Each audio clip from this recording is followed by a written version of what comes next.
তাহলে ওই কথাই রইলো, তুই গিয়ে সবাইকে খবরটা দিবি। উফ, জমে যাবে বলো। শীতটাও তো বেশ জমিয়ে পড়ছে। এই সময় তো পিকনিক করতে ভালো লাগে। ভালো তো লাগেই।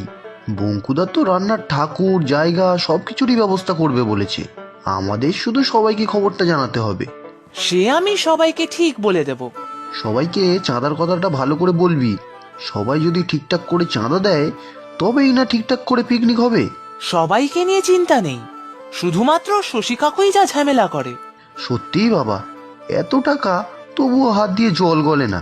চাঁদা চাইতে গেলেই রে রে করে তেড়ে আসবে। আমি বাকি সবাইকে বলে দেব, কিন্তু শশী কাকুর বাড়ি তুই আমার সাথে যাবি।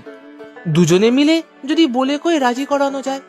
সে যাবো কোন, এদিকে চাঁদা দেবে না, কিন্তু পরিবার সহ পিকনিকে এসে গন্ডে পিন্ডে খাবে ঠিকই। সে আর কি করা যাবে, একই গ্রামে থাকি, ফেলে তো আর দিতে পারবো না। আসলে তো খেতে দিতেই হবে। না দেবে ক্লাবে চাঁদা, না দেবে কোনো অনুষ্ঠানের জন্য টাকা। কি যে করবে এত টাকা দিয়ে কে জানে। ছাড়, বাদ দে। চল আমি উঠি, সবাইকে গিয়ে খবরটা দেই। শশী কাকুর বাড়ি যাওয়ার আগে তোকে বলবো। কই গো গিন্নি, জল খাবারটা দাও। বেলা কত হলো, আবার তো আমাকে বেরোতে হবে। এই নাও। উফ, আর পারি না বাবা, একা হাতে এত কাজ সামলানো যায়? একটা কাজের লোকও রাখবে না তুমি? কতবার বলেছি। এই কটা কাজ তুমি একা করতে পারছো না? কাজের লোক রাখলে তাতে কত টাকা দিতে হবে জানো? টাকা তো আর রোজগার করতে হয় না। মর্ম আর কি বুঝবে। আমার বুঝে কাজ নেই, টাকা তো আর কম নেই তোমার। সব নিয়ে স্বর্গে যাবে নাকি? সকাল সকাল এসব অলক্ষণে কথা কেন? বাদ দাও, খেয়ে নেই, আবার বেরোতে হবে। ওরে বাবা, আবার মিষ্টি কেন? হ্যাঁ, কে আনলো মিষ্টি?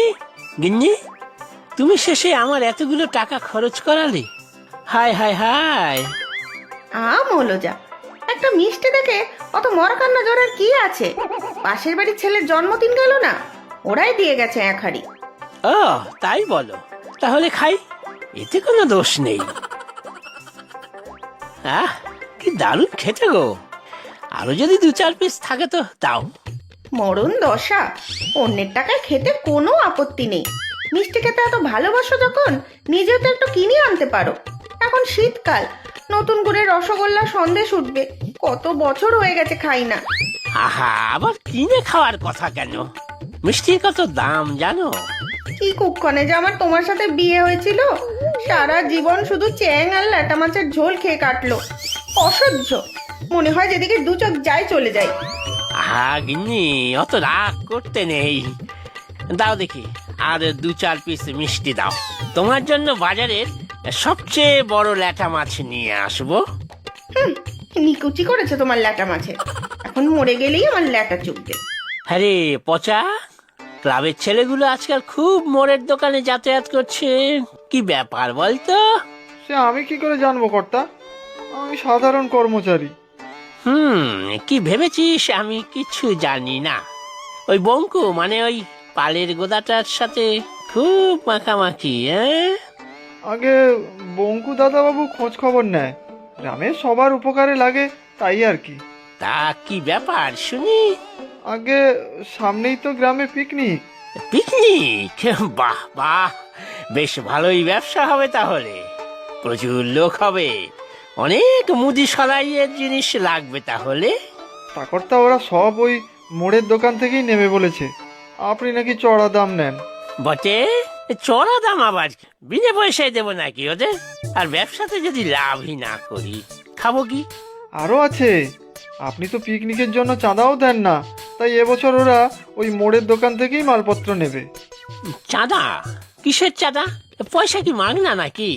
গ্রাম শুদ্ধ লোক আনন্দ করবে, মোৎসব করবে, আর আমি গ্যাটের পয়সা খরচা করব? আমি কি গাধা ভেবেছিস? আগে কর্তা, টাকা তো আর আপনি একা দেবেন না, সবাই তো দেবে। হ্যাঁ, সবাই কত দেবে জানা আছে। আমার ব্যবসা দেখে সবার গা জ্বলে, তাই তো ফোন দি ফিকির করে আমার থেকে টাকা নেবার ফিকির। এই জন্যই তো সবাই আপনাকে কিপটে বলে।